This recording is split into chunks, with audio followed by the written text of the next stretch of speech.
नमस्कार. श्री स्वामी समर्थ. मी अश्विनी. स्वागत आहे सर्वांचं स्वामी माऊली चॅनलमध्ये.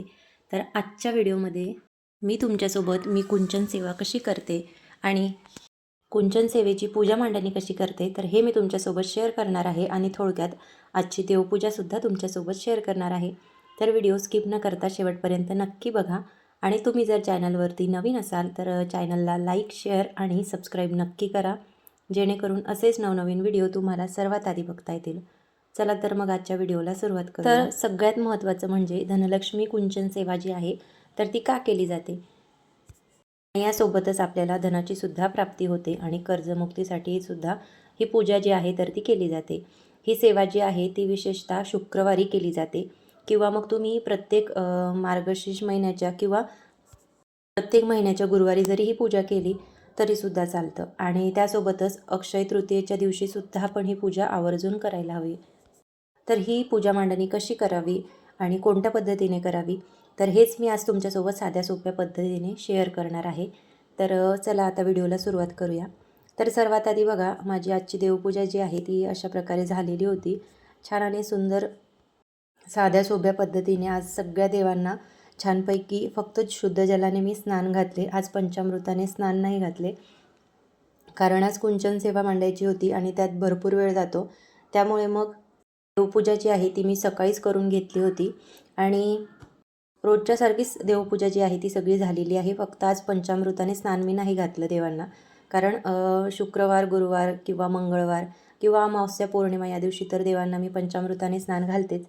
पण मधात सुद्धा एखाद्या वेळेस जर जास्त वेळ असेल तर सकाळी सकाळी छानपैकी सगळ्या देवांना पंचामृताने स्नान घालते. पण आज दुसरीसुद्धा पूजा मांडणी करायची होती, त्यामुळे थोडी घाई होती, म्हणून मग मी साध्या पद्धतीने आजची देवपूजा जी आहे तर ती केलेली आहे. तर आज छानपैकी असं पांढरं वस्त्र जे आहे ते देवघरामध्ये मी टाकून घेतलेलं आहे आणि त्यासोबतच सगळ्या देवांना गंगाजल पाण्यामध्ये टाकून शुद्ध जलाने स्नान घालून घेतलेले आहे. आणि सुंदर अशी आजची सकाळची पूजा माझी झालेली होती. आणि मग त्यानंतर मला कुंचन सेवा मांडायची होती, तर त्यासाठी मग मी देवघराच्याच बाजूला कुंचन सेवा जी आहे ती मांडत असते किंवा बऱ्याच वेळा देवघराच्या समोरसुद्धा मांडते. तर आज देवघराच्या बाजूलाच मी मांडली, जेणेकरून मग पूर्व पश्चिम अशी पूजा येते. तर छानपैकी सगळं घर जे आहे ते माझं सकाळी झाडून पुसून झालेलं होतं. त्यानंतर सुंदर असं उंबरठा पूजन झालेलं होतं आणि उंबरठा पूजन करून झाल्यानंतर मी लगेच देवपूजा करते आणि गॅलरीमध्ये सुद्धा शिवलिंग आहे तर त्यांचीसुद्धा पूजा करते. छानपैकी आजची सकाळची पूजा जी आहे ती मस्त अशी माझी झालेली होती. त्यानंतर मग मी कुंचन सेवेला सुरुवात केली. तर सगळ्यात आधी आता बऱ्याच महिला ज्या आहेत त्या कुंचन सेवा जी आहे ती करत असतील, पण ज्या महिलांना माहिती नाही त्यांच्यासाठी सांगते. सगळ्यात आधी आपण देवपूजा झाल्यानंतर लगेच कुंचन सेवा जी आहे तर ती करायची असते. तर ती तुम्ही घराच्या समोर मांडू शकता किंवा देवघराच्या बाजूला जरी मांडली किंवा अगदीच आपल्या घरामध्ये जागा नसेल तर हॉलमध्ये सुद्धा तुम्ही मांडत असाल तर पूर्व दिशेलाच आपली पूजा मांडणी येईल, अशा प्रकारे आपल्याला पूजेची मांडणी करायची आहे. तर छानपैकी जागा जी आहे ती मी स्वच्छ झाडून पुसून घेतली. त्यानंतर त्याच्यावरती थोडं गोमूत्र शिंपडून घेतलं आणि मग छान असा चौरंग घेतला. आपण पाटावरती सुद्धा ही पूजा मांडणी करू शकतो. त्यानंतर छान असा दिवा वगैरे लावून घेतला. दिवा मी तुपाचा लावलेला आहे आणि त्याच्याखाली एक वाटी ठेवलेली आहे. दिवा आपल्याला तसाच ठेवायचा नसतो, त्याच्याखाली वाटी किंवा तांदूळ आपल्याला ठेवायचे आहे. तांदूळ पिवळे करून सुद्धा आपण ठेवू शकतो किंवा तांदळावरती हळदी कुंकू सुद्धा आपण वाहून त्या आसनाखाली, म्हणजे तांदळाचं आसन म्हणून आपण त्यावरती दिवा ठेवू शकतो. त्यानंतर दिव्याला हळदी कुंकू अक्षदा अर्पण करायचे आहे आणि एक फूल दिव्याला अर्पण करायचं आहे. त्यानंतर आपल्या पूजेला सुरुवात करायची आहे, कारण कुठलीही सेवा आपण दिव्याच्या साक्षीने करतो, त्यामुळे सगळ्यात आधी आपल्याला दिवा प्रज्वलित करून घ्यायचा आहे आणि त्यानंतर आपली पूजा सुरुवात करायची आहे. तर इथे मी एक छोटंसं तामण घेतलं होतं आणि त्याच्यामध्ये लक्ष्मी मातेची मूर्ती ठेवून घेतली. त्यावरती सगळ्यात आधी शुद्ध जलाने, त्यानंतर पंचामृताने आणि त्यानंतर परत एकदा शुद्ध जलाने स्नान घालून घेतले आणि त्यानंतर छानपैकी लक्ष्मी मातेची मूर्ती जी आहे ती स्वच्छ करून घेतली एका कापडाने. तर आता लक्ष्मी मातेच्या मूर्तीवरती अभिषेक करत असताना आपण लक्ष्मी गायत्री मंत्र किंवा मग कलात्मक मंत्र किंवा नवार्णव मंत्र ओम ऐं ह्रीं क्लीं चामुंडाय विचे या मंत्राचा सतत जप करायचा आहे. असं नाही की फक्त अभिषेक करत असताना आपण लक्ष्मी मातेच्या मंत्राचा जप करायचा आहे. आपण संपूर्ण पूजा मांडणी होईपर्यंत या मंत्राचा जप करायचा आहे. कारण या पूजेसाठी कुठलेही त्याची मांडणी किंवा वेगळं असं काही आपल्याला करावं लागत नाही. अगदी साधी सोपी पूजा आहे. पण जो तो आपल्या आवडीनुसार, आपल्या इच्छेनुसार हवी तशी सजावट या पूजेमध्ये करू शकता. तर मी आज काही तशीच वेगळी पूजा मांडणी केलेली आहे. तर तीच मी आज तुमच्यासोबत शेअर करते आहे. तर छानपैकी असं लक्ष्मी मातेला स्नान घालून झालेलं होतं आणि त्यानंतर मग लक्ष्मी मातेला छान आणि सुंदर असा मरवट जो आहे तो भरता येतो. तर तो मी भरून घेतला. सगळ्यात आधी मी हळद जी आहे ती थोडीशी गंगाजल आणि गुलाबजल टाकून मिक्स करून घेतली आणि त्यानंतर त्या मिश्रणाने लक्ष्मी मातेला छान असं हळदीने लक्ष्मी मातेचा मरवट भरून घेतला आणि त्यानंतर कोरड्या कुंकवाने एक छोटासा टिक्का मी देवीला लावून घेतला आणि त्यानंतर बघू शकता मूर्ती खूप सुंदर आणि छान अशी दिसते. त्यानंतर एक छोटीशी उरली आहे ही मी ऑनलाईन मागवलेली. तर ही बऱ्याच दिवसांपासून जेव्हा मी मागवली तर एकदाही मी ही वापरली नाही. त्यामुळे आज म्हटलं चला आपण ही वापरून घेऊया. तर ही उरली मी ठेवून घेतली आणि त्याच्या मधोमध भरपूर अशी एक वाटीभर तांदूळ बसतील एवढी जागा आहे. तर त्याच्यामध्ये छानपैकी वाटीभर तांदूळ मी टाकून घेतले. त्यानंतर तांदूळ आपल्याला तसेच पांढरे ठेवायचे नाही. त्यावरती हळदी, कुंकू, अक्षदा अर्पण करायचं आहे. आता शेवटी आपला भाव महत्त्वाचा असतो. आपण पूजा कशी मांडणी करतो किंवा डेकोरेशन करतो यापेक्षा जास्त आपला भाव हा महत्त्वाचा असतो. त्यामुळे आपल्या इच्छेनुसार, आपल्या आवडीनुसार आपण पूजा मांडणी जी आहे तर ती करू शकतो. तर मी ही पहिल्यांदाच अशा प्रकारे पूजा मांडणी केलेली आहे. आज बराच वेळ होता आणि इच्छासुद्धा होती माझी की अशी वेगळी पूजा मांडणी करायची. म्हणून मग मी छान अशी मांडणी करायला सुरुवात केली. तर ही उरली मी ठेवून घेतली. आता लक्ष्मी मातेची मूर्ती डायरेक्ट त्याच्यामध्ये न ठेवता मी त्याच्यामध्ये तांदूळ जे आहे तर ते टाकून घेतले आणि त्यानंतर त्याच्यावरती हळदी, कुंकू, अक्षदा वाहून त्यावरती लक्ष्मी मातेची मूर्ती ठेवली. आता तसंही आपण कुठल्याही देवांची विग्रहाची स्थापना करत असताना खाली अक्षदा ह्या थोड्या ठेवतच असतो आसन म्हणून. त्यामुळे मी थोडे जास्तीचे तांदूळ घेतले कारण हा जो बाऊल आहे ही जी उरली आहे तर त्याची साईज जी आहे ती थोडी मोठी आहे. त्यामुळे मी तांदूळ जरा जास्त टाकून घेतले आणि त्यानंतर मग हे तुम्ही बघताय आधी तुम्हाला एक छोटी प्लेट दिसलेली असेल ती मातीची आहे. तर ह्या मातीच्या सुंदर अशा प्लेट आहेत. तर ह्या मी एका ताईकडून घेतलेल्या आहे. तर याआधीही मी एक गुलाबी रंगाची प्लेट घेतलेली होती. तर ती खूप सुंदर आणि त्याचा रंग फारच छान आहे. तर ती मी प्रत्येक पूजेमध्ये वापरत असते. मला बऱ्याच ताईंनी विचारलं, ही प्लेट मी कुठून घेतलेली आहे. तर ह्यानंतर याच्यामध्ये बरेच वेगवेगळे कलर मला बघायला मिळाले. त्यामुळे ते सुद्धा मला खूप आवडले. म्हणून मग मी परत एकदा एक पिंक कलरची आणि त्यानंतर एक ऑरेंज आणि एक रेड कलरची परत प्लेट जी आहे तर त्या मागवल्या. तर परत पिंक कलरची मी यासाठी मागवली कारण आपण बऱ्याच वेळा दोन्ही बाजूला 2 समया लावतो किंवा दोन्ही बाजूला 2 छोटे-छोटे दिवे लावतो किंवा आणखीन काही आपल्याला सजावट करायची असेल तर दोन्ही बाजूंना आपण सेम अशा प्रकारे करतो किंवा मग गजांत लक्ष्मी असेल तर त्यासुद्धा आपण दोन्ही बाजूला 2 ठेवतो.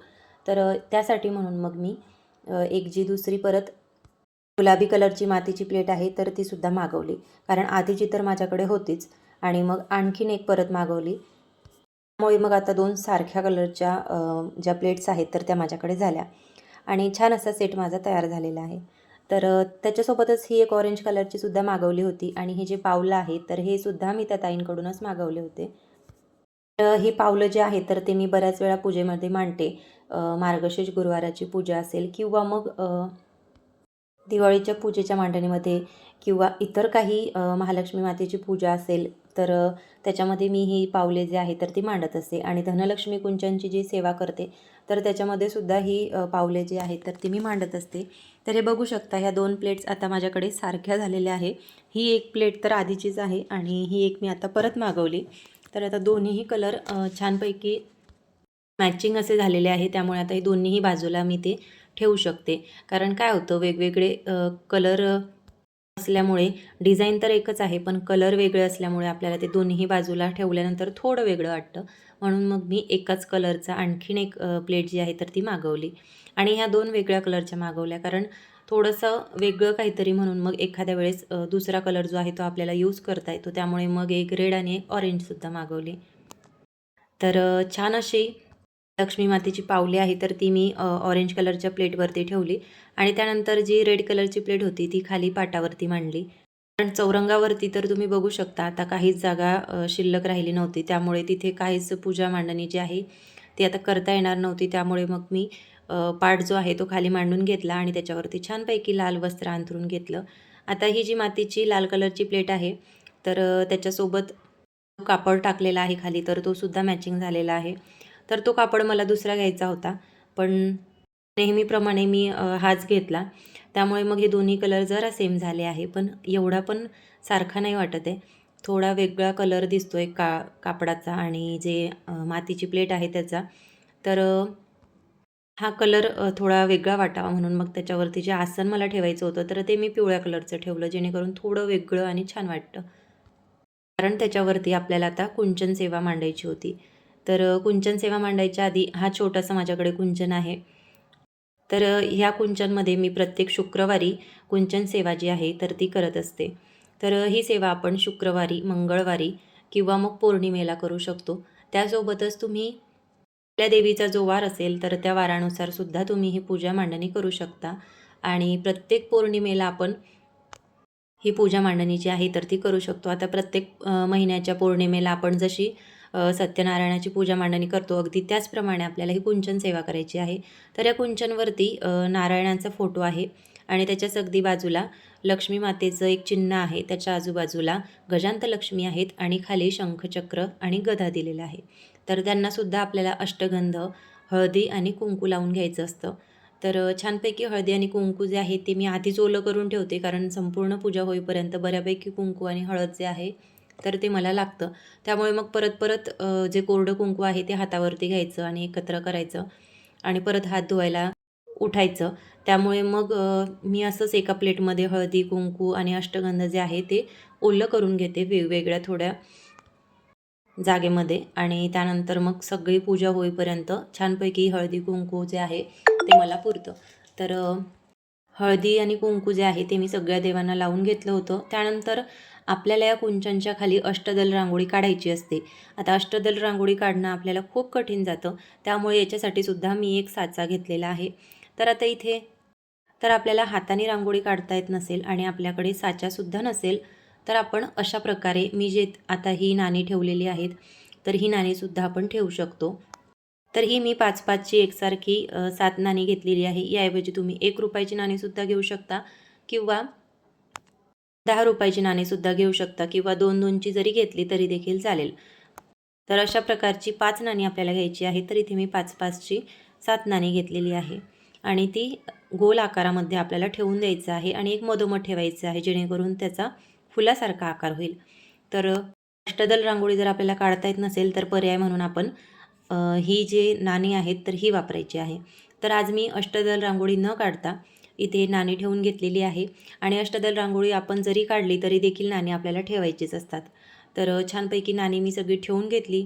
त्यांनासुद्धा हळदी आणि कुंकू लावून घेतलं आणि त्यानंतर जो कुंचन मी हळदी, कुंकू आणि अष्टगंध लावून घेतलेला होता, तर तो सुद्धा या पाण्यांवरती मी ठेवून घेतलेला आहे. आणि त्यानंतर याच्यामध्ये आपल्याला हळदी, कुंकू आणि अक्षता अर्पण करायचे आहेत. डायरेक्ट आपल्याला याच्यामध्ये सगळं साहित्य भरायचं नसतं. एक एक करून आपल्याला सगळं साहित्य याच्यामध्ये भरायचं आहे. तर सगळ्यात आधी मी इथे 5 पिवळ्या कवळ्या घेतलेल्या आहेत. आता आपल्याकडे जर 5 कवळ्या नसतील तर याऐवजी आपण पांढऱ्या कवळ्या घेऊ शकतो आणि पांढऱ्या कवळ्या कशा पिवळ्या करायच्या हे आता प्रत्येकालाच माहिती आहे.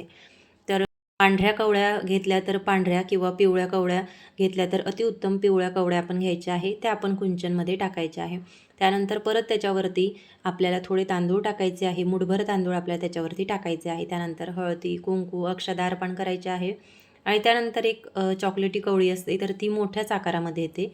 ती एक घ्यायची आहे. तुम्ही 1 घ्या, 5 घ्या किंवा 7 घ्या. त्यानंतर इथे मी तुम्हाला दिसले असेल चांदीच्या 11 अक्षता घेतलेल्या आहे. याऐवजी आपण 5, 7 किंवा 9 सुद्धा घेऊ शकतो. तर मी 11 घेतलेल्या आहे किंवा तुम्ही 51, 108 सुद्धा घेऊ शकता. त्यानंतर परत आपल्याला तसंच करायचं आहे. थोड्या अक्षता टाकून घ्यायच्या आहे. त्यानंतर परत हळदी कुंकू अर्पण करायचं आहे आणि त्यानंतर परत मी इथे चक्रसुद्धा टाकून घेतलेले आहे. त्यानंतर परत अक्षता टाकायची आहे आणि जे जे साहित्य आपल्याकडे आहे ते सगळं आपण कुंचनमध्ये भरून घ्यायचं आहे. त्यानंतर मी इथे कमळगट्टे घेतलेले आहे. आता कमळगट्टे आणि गोमती चक्रसुद्धा तुम्ही 5, 7 किंवा 11 घेऊ शकता. आता हे सगळं टाकून घेतल्यानंतर तुम्हाला इथे दिसत असेल मी एक मोती घेतलेला आहे. मोतीसुद्धा तुम्ही 2 किंवा 1 किंवा 5 या प्रमाणात घेऊ शकता. तर मी 1 घेत असते. आणि त्यानंतर मग हे गुंज मी घेते. तर गुंज आता माझ्याकडे बऱ्यापैकी आहे. हे वरती जी उरली ठेवलेली आहे त्यामध्ये तर भरपूर गुंज जे आहे ते मी भरलेले आहे. पण मी कुंचनमध्ये 5च टाकते. आता पुढच्या वेळेस मी 11 टाकणार आहे. तर आपल्या इच्छेनुसार आपण 5, 7 किंवा 11 टाकू शकतो. त्यानंतर इथे मी 2 पोळे घेतलेले आहे. ते सुद्धा तुम्ही 5, 7 किंवा 9 या प्रमाणात टाकू शकता. तर मी 2 टाकते आणि त्यानंतर परत आपल्याला अक्षता टाकून घ्यायच्या आहे. अक्षता आपल्याला त्यानंतर परत आपल्याला अक्षता टाकून घ्यायच्या आहेत.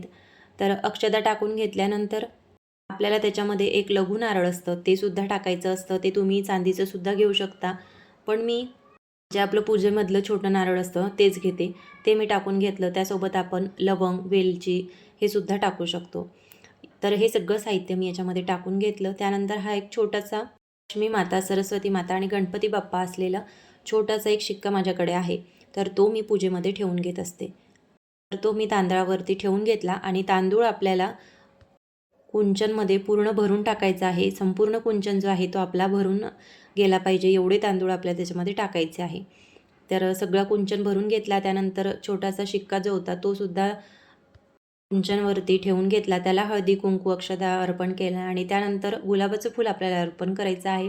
कारण कुंचन सेवेमध्ये गुलाबाचं फूल हे खूप महत्त्वाचं आहे. त्यामुळे लक्ष्मी मातेला आणि कुंचनला मी एक गुलाबाचं फूल अर्पण केलं आणि त्यासोबतच जेव्हा मी हा कुंचन घेतला होता तर त्यावेळेस मी एक जास्वंदाचं आणि एक कमळाचं फूल घेतलेलं चांदीचं. तर ते सुद्धा मी अशा प्रकारे कुंचनमध्ये अर्पण करते.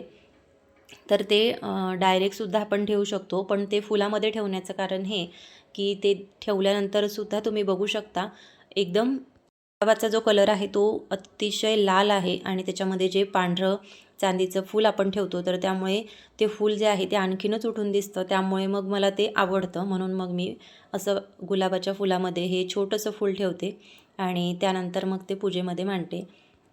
आणि त्यासोबतच जर आपण डायरेक्ट हे फूल जर पूजेमध्ये मांडलं तर बऱ्याच वेळा असं होतं की दुसऱ्याच दिवशी जेव्हा उत्तरपूजा मी करते तर त्यावेळेस बऱ्यापैकी वस्तू ज्या आहे त्या मला मिळत नाही आणि एक दोनदा हे जे फूल आहे तर ते निर्माल्याच्या फुलामध्ये गेलं होतं. तर त्यामुळे मग मी हे जे फूल आहे तर हे असं गुलाबाच्या फुलामध्ये ठेवते जेणेकरून मग दुसऱ्या दिवशी ते लगेच आपलं काढून घेता येतं. तर प्रकारे ही फुलं जी आहे ती देवांना अर्पण केली आणि त्यानंतर ही रांगोळी आहे.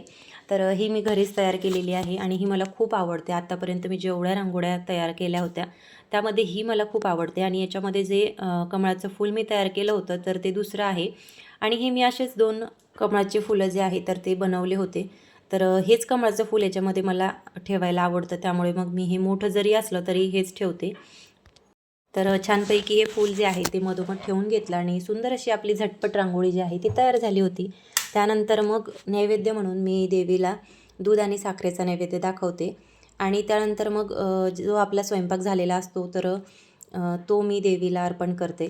तर सगळ्यात आधी नैवेद्य वगैरे दाखवून घेतला. सगळी पूजा मांडणी झाली होती आणि त्यानंतर मग आरती वगैरे लावून घेतली आणि आज मी गणपती बाप्पांची आरती केली. त्यानंतर लक्ष्मी मातेची आरती केली आणि छान आणि सुंदर अशी आरती जी आहे ती माझी सकाळची झालेली होती. कारण सकाळी सकाळी जेव्हा आपण देवपूजा करतो किंवा कुठलीही पूजा मांडणी करतो तर त्यामुळे आपल्याला आणि आपल्या घरातील जे वातावरण आहे तर ते आणखीनच प्रसन्न होतं आणि सकारात्मक वाटतं आपल्याला. त्यामुळे मग सकाळी सकाळीच पूजा मी करून घेते आणि अगदी सकाळी नाही करत कारण सकाळी मुलांचा टिफिन वगैरे असतो. तर त्यामुळे अगदी सकाळी सकाळी पूजा किंवा देवपूजा असेल तर ती करता येत नाही. त्यामुळे मग मी मुलांचं टिफिन वगैरे करते आणि त्यानंतर मग देवपूजेला लागते.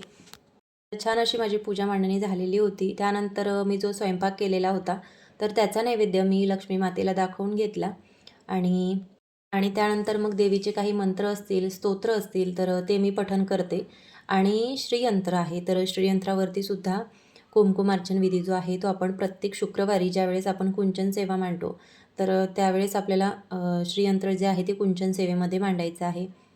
तर आज इथे मी मांडलेलं नाही कारण मी ते देवघरातच ठेवलेलं आहे आणि त्याच्यावरती कुंचन सेवा मी केलेली होती. त्यामुळे आज ते या पूजेमध्ये मी मांडलं नाही.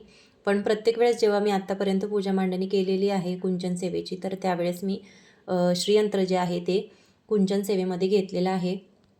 तर आजची पूजा अशी झालेली आहे आणि खूप घाई गडबडीमध्ये आजची सकाळची पूजा जी आहे ती मी केली होती, कारण बऱ्याच दिवसांपासून मला तुमच्यासोबत हा कुंचन सेवेचा व्हिडिओ शेअर करायचा होता. तर आज तो मी केलेला आहे.